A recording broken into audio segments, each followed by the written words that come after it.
So, I've been too good for this to happen, but I feel like for aspiring blacksmiths, I should probably tell you about what a fish mouth is and why it's bad for the tip on a sword or on a knife or whatever.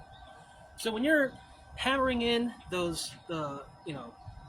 profile taper on the tip to get that point, what can sometimes happen is that the two sides of the steel they kind of push out and leave like a cave in on the tip. And that's really bad. Whenever you get that, you have to heat up just that tip section, really focus that in, and you gotta hammer towards yourself essentially to kind of fold those two sides in on each other and forge weld it shut.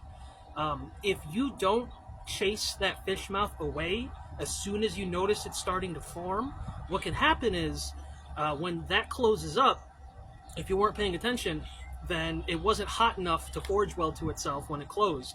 So then it's going to be kind of like if you have a clay pot with an air pocket in the middle, right? And so when you go to fire up a pot in the kiln and there's like an air pocket inside the clay, what happens? Depending on the size of the air pocket, it explodes. And if you have inclusions or air pockets or bubbles inside your steel, when you go to quench it, it could start to crack along where that bubble is, along where that cold shut is.